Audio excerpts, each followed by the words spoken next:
আসসালামু আলাইকুম ওরহমতুল্লাহি ওবরাকাতুহ। বিসমিল্লাহির রহমানির রহিম। আলহামদুলিল্লাহি রাব্বিল আলামিন, আল আকিবাতু লিল মুত্তাকিন, আসসালাতু ওয়াসসালামু আলা নাবিয়্যিহি মুহাম্মাদিন ওয়া আলিহি ওয়া আসহাবিহি আজমাইন, আম্মা বা'দ। সম্মানিত দিনদার ভাই বোনেরা, আজ আমি কথা বলবো রসুন নিয়ে। বন্ধুরা আমার, ইতোমধ্যেই আমার বেশ কয়েকটা চ্যানেলের মধ্যে রসুনের উপকারিতা, বিশেষ করে তরুণ ও যুবকদের জন্য রসুন খাবার উপকারিতা নিয়ে আমি বেশ কয়েকটা ভিডিও আপলোড করেছি।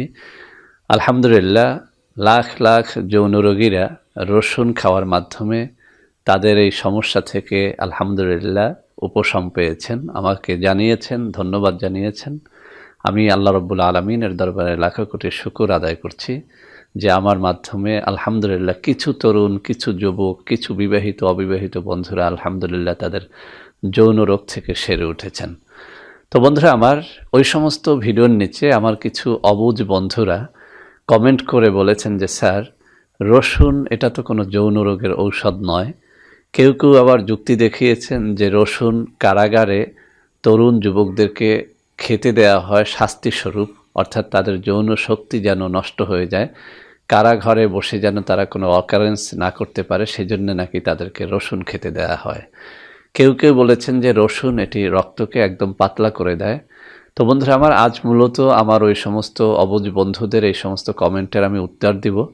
সেই সাথে আমি রসুন যে শুধু যৌন রোগ সারে না, আরও অনেকগুলো রোগ যে এই রসুন সারে, তো তার বিষয়ে কিছুটা আলোকপাত করার চেষ্টা করব। আমি এখানে বোঝানোর চেষ্টা করব যে রসুন কোন রোগের জন্য কোন পদ্ধতিতে খেতে হয়, কোন রোগের জন্য কোন পদ্ধতি অবলম্বন করে রসুন খেলে ইনশাল্লাহ ওই সমস্ত রোগ থেকে সেরে উঠতে পারে। তো বন্ধুরা আমার, প্রথমেই ওই কমেন্টের উত্তর দিচ্ছি যে সমস্ত অবুঝ বন্ধুরা বলেছেন যে রসুন এটি আসলে কোনো যৌন রোগের ঔষধ নয়। আমি একটা কথা আপনাদের সবার জন্য বলে দিচ্ছি, পৃথিবীতে আপনি যত বড় ডাক্তারের কাছেই যান না কেন, যদি আপনি তাকে রসুন সম্পর্কে জিজ্ঞেস করেন, তাহলে সে কিন্তু অত্যন্ত কনফিডেন্সের সাথে একটা কথা বলে দেবে যে যে কোনো ধরনের যৌন রোগ এটি কিন্তু রসুন সারিয়ে তুলতে পারে। বন্ধুরা আমার, আমি ওই সমস্ত ভিডিওর মধ্যে বলেছি যে রসুন যদি আপনি সত্যিকার অর্থে রসুন খাওয়ার যে নিয়ম পদ্ধতি রয়েছে সেটা অবলম্বন করে যদি আপনি খেতে পারেন, আপনার যৌন রোগ ভালো হবে। একটা কথা আমি আবারও স্মরণ করিয়ে দিচ্ছি, প্রত্যেকটা ঔষধের একটা নিয়ম রয়েছে। আপনি যদি রসুন আমি যেভাবে খেতে বলেছি, আপনি যদি সেভাবে না খেয়ে আপনার মন গড়া ইচ্ছে মতো যদি আপনি খান, আর যদি কমেন্ট করেন যে আমার যৌন রোগ ভালো হয়নি, তো সেজন্য কিন্তু আমি দায়ী না। বন্ধুরা আমার, আমি এখানে একটা সূত্র আপনাদের বলে দেই। কিছু কিছু খাবার আছে যে খাবারগুলো আপনি যদি অত্যধিক পরিমাণে আগুনে ফোটান, আগুনে জাল দিয়ে খান, তাহলে কিন্তু ওই জিনিসটার আদৌ কোনো উপকারিতা আপনি পান না। যেমন ধরেন বন্ধুরা আমার, শাকসবজি আপনি যদি অনেক বেশি পরিমাণে আগুনে ফুটিয়ে খান, জাল দিয়ে খান, রান্না করে খান, তাহলে কিন্তু যারা আধা সিদ্ধ করে খায়, যারা কাঁচা খায়, তাদের থেকে আপনি অনেক কম উপকারিতাটা পাবেন। তদ্রূপ রসুন হচ্ছে এমন একটা খাবার যে খাবারটিকে আপনি ইচ্ছে করলেও যদি আপনি রান্না করে খান, এটাকে যদি আগুনে ফুটিয়ে অনেক বেশি ফুটিয়ে তারপরে খান, তাহলে কিন্তু রসুনের ভেতরে থাকা কার্যক্ষমতাটা একদম হ্রাস পেয়ে যায়। এই জন্যে আমি আমার সবকটা ভিডিওর মধ্যে বোঝানোর চেষ্টা করেছি যে রসুন অবশ্যই আপনাকে কাঁচা খেতে হবে। তো বন্ধুরা আমার, আমি আমার সব বন্ধুদেরকে একটা রিকোয়েস্ট করব, যদি সত্যিকার অর্থেই আপনার যে কোনো প্রকারের যৌন রোগ থেকে আপনি সেরে উঠতে চান, আমি আপনাকে বলবো কন্টিনিউয়াসলি আপনি রসুন খাওয়ার চেষ্টা করেন। এই রসুনটা কাঁচা খাওয়ার চেষ্টা করেন, ইনশাল্লাহ আপনার বীর্য গাঢ় হবে, ইনশাল্লাহ আপনার লিঙ্গ দাঁড়াবে, ইনশাল্লাহ আপনার স্ত্রীকে আপনি অনেক বেশি সময় দিতে পারবেন। বন্ধুরা আমার, এই কথাগুলো আমার মন গড়া কথা নয়, আপনি চেষ্টা করে দেখেন, খেয়ে দেখেন, ইনশাআল্লাহ আপনি উপকারিতাটা পাবেন। তো বন্ধুরা আমার, এবার আমি দ্বিতীয় কমেন্টের উত্তর দিচ্ছি। যারা বলেছেন যে কারাগারে রসুন খাওয়ানো হয় মূলত তরুণ বা যুবকদের যৌন উত্তেজনা হ্রাস করার জন্য, এই কথাটা সম্পূর্ণ একটা ভুয়া কথা। কোনো কারাগারেই কিন্তু রসুন এক্সট্রাভাবে কোনো যুবককে, তরুণকে খেতে দেওয়া হয় না। এই কথাটা আপনারা কোথায় পেয়েছেন, কোন বইয়ের মধ্যে পেয়েছেন, কোন ইতিহাসের মধ্যে পেয়েছেন আমি জানি না, তবে আমার কাছে মনে হচ্ছে যে এই কথাটা সম্পূর্ণ একটা ভুয়া বানোয়াট কথা। এই কথার কোনো ভিত্তি নেই। কোনো কারাগারের বাসিন্দাদেরকেই আসলে আলাদা করে রসুন পানিশমেন্ট হিসেবে অথবা অন্য কোনো কাজের জন্য এটি খেতে দেওয়া হয় না। 3 নম্বর যে কমেন্টটি সেটি হচ্ছে রসুন পুরুষের রক্তকে পাতলা করে দেয়। এই কথাটি সঠিক নয়। মূলত রসুনের কাজ হচ্ছে রক্ত চলাচলটাকে বৃদ্ধি করে দেয়া। আমরা সবাই জানি যে লিঙ্গের ভিতরে যখন রক্ত সঞ্চালনটা একদম ক্লিয়ার থাকে তখন কিন্তু লিঙ্গটা দাঁড়ায়।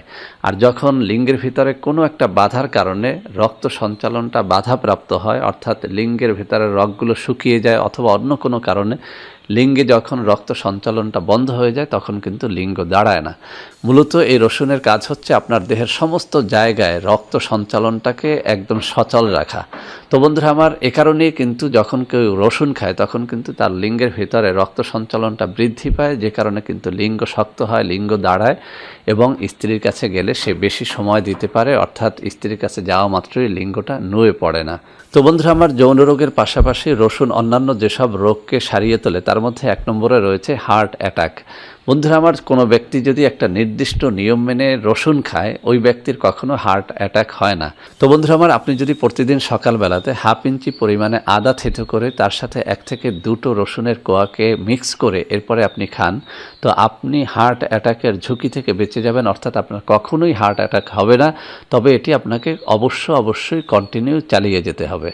বন্ধুরা আমার, আমাদের মধ্যে অনেক ভাই বোন রয়েছেন যারা সবসময় এই জয়েন্ট পেন নিয়ে অভিযোগ করে থাকেন। তারা জানিয়ে থাকেন যে জয়েন্ট পেনটা তাদের এতটাই মারাত্মক আকার ধারণ করেছে যে তারা এই জয়েন্ট পেনের কারণে নিত্যদিনের কাজগুলো সঠিকভাবে করতে পারেন না। বন্ধুরা আমার, এই জয়েন্ট পেন থেকে আপনাকে বাঁচার জন্য আমি এই রসুন খাওয়ার একটা পদ্ধতি শিখিয়ে দিচ্ছি। প্রতিদিন আপনি সকালে এবং রাত্রিবেলাতে 1 থেকে 2টো রসুনের কোয়া 1 কাপ কুসুম গরম পানির মধ্যে ছেড়ে দিয়ে এরপরে এই পানি এবং এই রসুনের থেতো করা কোয়াটাকে আপনি খেয়ে ফেলেন। ইনশাআল্লাহ আপনার জয়েন্ট পেন বলতে কোনো কিছু থাকবে না। যদি আপনি এটা 2টা সপ্তাহ কন্টিনিউ করতে পারেন, অর্থাৎ 2টো সপ্তাহ যদি আপনি সকালে এবং বিকেলে এই জিনিসটি খান, খালি পেটে বা ভরা পেটে খাওয়া আপনার ইচ্ছা, আপনি দেখবেন যে আপনার জয়েন্ট পেইন বলতে আপনার কিছুই থাকবে না। এছাড়াও এই জয়েন্ট পেইনের পাশাপাশি আপনার দেহে যদি বাতের ব্যথাটা থেকে থাকে, ইনশাআল্লাহ সেটাও কিন্তু দূর করে দেয় এই কুসুম গরম পানি এবং থেতো করা রসুন। বন্ধুরা আমার, 3 নম্বরে এই রসুন আমাদেরকে যে রোগটি সারিয়ে তোলে সেটি হচ্ছে অতিরিক্ত ওজন। বন্ধুরা আমার, এই অতিরিক্ত ওজন বা ফ্যাটি হয়ে যাওয়া, দেহে চর্বি হয়ে যাওয়া, এই রোগটি কিন্তু এখন আমরা সচরাচর শুনতে পাই। তো বন্ধুরা আমার, যাদের দেহের ওজনটা অনেক বেড়ে গেছে বা ওজন কমানোর জন্য আপনারা অনেক রকমের রেমেডি ইউজ করেছেন, খেয়েছেন, আমি তাদেরকে বলবো এই রসুন 1 বা 2টো কোয়া আপনি থেতো করে নিয়ে এরপরে 1টা গ্লাস পানির মধ্যে আপনি সেটাকে ছেড়ে দেন। এরপরে সেখানে 1 বা 2 চামচ লেবুর রস ঢেলে দেন। এই পানিটাকে হালকা কুসুম গরম করে এরপরে আপনি খেয়ে ফেলেন। এভাবে যদি আপনি দৈনিক একবারও এই 1 গ্লাস পানির মধ্যে 2-3টা রসুনের কোয়া থেতো করে ছেড়ে দিয়ে সামান্য পানিটাকে গরম করে এরপরে সেখানে যদি 1 বা 2 চামচ লেবুর রস মিশিয়ে খেতে পারেন, ইনশাআল্লাহ আমি চ্যালেঞ্জ দিয়ে বলছি আপনার ওজনটা কিন্তু কমে যাবে। এটাও কিন্তু প্রমাণিত। বন্ধুরা আমার, আমাদের এই দেহটাকে পরিপূর্ণরূপে সুস্থ রাখার জন্য সবথেকে বেশি যে জিনিসটি প্রয়োজন হয় সেটি হচ্ছে পেটটাকে ঠিক রাখা। আপনি ডিম খাবেন, দুধ খাবেন, কলা খাবেন, যা কিছুই খাবেন না কেন, সেই জিনিসটা যদি আপনার পেট হজম না করতে পারে তখন কিন্তু আপনি সুস্থ থাকতে পারেন না। তো বন্ধুরা আমার, এই পরিপাকতন্ত্রের গোলযোগ বা পেটে যদি বদহজম থাকে তখন কিন্তু আপনি এমনিতেই অসুস্থ হয়ে যান। কোনো খাবারই কিন্তু আপনাকে সারিয়ে তুলতে পারে না। অনেক যৌন রোগীরা বলে থাকেন যে অনেক খাবার খেয়ে দেখেছি, আমার যৌন রোগ ভালো হচ্ছে না। আমি তাদেরকে বলবো আগে পেটের দিক নজর দেন। তো বন্ধুরা আমার, এই পরিপাকতন্ত্রটাকে কিন্তু একদম সুস্থ করে দিতে পারে রসুন এবং আদা। বন্ধুরা আমার, যাদের পেটে গোলযোগ রয়েছে আমি তাদেরকে বলবো খাবারের শুরুতে আপনি 1 ইঞ্চি পরিমাণে আদা থেতো করে নেন, তার মধ্যে আপনি 2 থেকে 3টা রসুনের কোয়া থেতো করে মিক্স করে নেন।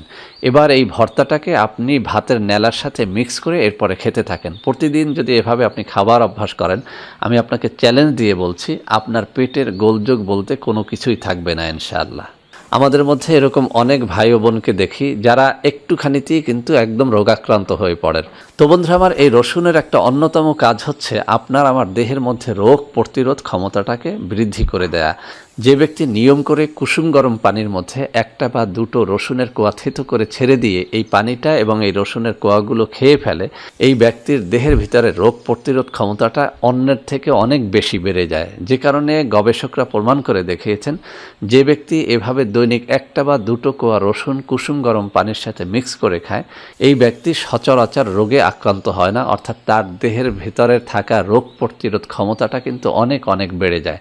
তো বন্ধুরা আমার, আমি এক কথায় একটা কথা বলতে চাই, যারা সর্বপ্রকারের রোগ থেকে বাঁচতে চান, এক কথায় দেহের রোগ প্রতিরোধ ক্ষমতাটাকে বাড়িয়ে সব ধরনের রোগের হাত থেকে বাঁচতে চান, তাদেরকে বলবো একটা বা দুটো কোয়া রসুন প্রতিদিন কুসুম গরম পানির সাথে মিক্স করে আপনি খান। তো বন্ধুরা আমার, এতক্ষণ আমরা শুনলাম যে রসুন খাওয়ার কী কী উপকারিতা। এবার আমরা শুনবো যে রসুন খেলে আমাদের কি কি রোগের ক্ষতি হতে পারে। এক নম্বরে হচ্ছে পিত্ত রোগ। যাদের পিত্তের সমস্যা রয়েছে আমি তাদেরকে বলবো আপনারা রসুনটা খাবেন না। এখন আপনার দেহের মধ্যে পিত্ত রোগ আছে কিনা সেটা বুঝবেন কিভাবে? সেটা বোঝার অত্যন্ত সহজ একটা উপায় আছে। সেটা হচ্ছে আপনার পায়খানার কালার যদি অত্যন্ত গাঢ় হলুদ বর্ণের হয়, তাহলে আপনার বুঝতে হবে যে আপনার পেটে পিত্তের সমস্যা রয়েছে। মূলত রসুন পিত্তের রোগটাকে আরও বাড়িয়ে দেয়। সেজন্য আমি বলবো যাদের এই পিত্তের রোগটা রয়েছে তারা রসুন খাওয়া থেকে বিরত থাকবেন। 2 নম্বরে যাদের খুব বেশি পরিমাণে অ্যালার্জি রয়েছে, অর্থাৎ রসুন খেলেই যাদের চুলকানিটা বেড়ে যায়, তাদেরকে আমি বলবো যে আপনারা রসুন খাওয়া থেকে বিরত থাকবেন, কেননা এই রসুন কিন্তু অ্যালার্জিকে কিছুটা হলেও বাড়িয়ে দেয়। তো বন্ধুরা আমার, রসুনের সবকটা গুণ নিয়ে কথা বলতে গেলে ঘন্টার পর ঘন্টা চলে যাবে। এমনিতেই ভিডিওটি অনেক লং হয়ে গেছে, আজকে আর ভিডিওটি বাড়াবো না। বন্ধুরা আমার, আমি আশা করি আজকের এই ভিডিওটি আপনাদের অনেক অনেক কাজে দেবে। বন্ধুরা আমার, ভিডিওটি ভালো লাগলে লাইক করবেন, কমেন্ট করবেন, শেয়ার করবেন, আমাদের চ্যানেলটিকে ভালোবেসে সাবস্ক্রাইব করবেন। আল্লাহ হাফেজ। বন্ধুরা আমার, আপনাদের মধ্যে অনেকেই আমাদের প্রোডাক্ট ক্রয় করতে গিয়ে প্রতারিত হচ্ছেন। সেজন্য এখন কিছু নম্বর আমি মুখে পড়ে শোনাবো। এই সব নম্বরে প্রোডাক্ট অর্ডার করলে আপনারা ইনশাআল্লাহ প্রতারিত হবেন না। 01335096001, 01335096002, 01335096003, 01335096004, 01335096005, 01335096006। এছাড়াও বন্ধুরা আমার, আমাদের একটা হটলাইন নম্বর রয়েছে। এই নম্বরটি 24 ঘন্টা আপনারা খোলা পাবেন, 09647450450। বন্ধুরা আমার, এছাড়াও সারা বাংলাদেশের সবকটা অফিসের নম্বর এখন আমি হাতে তুলে ধরে দেখিয়ে দিচ্ছি। এই সব নম্বরে আপনারা প্রোডাক্ট অর্ডার করলে প্রতারিত হবেন না ইনশাআল্লাহ।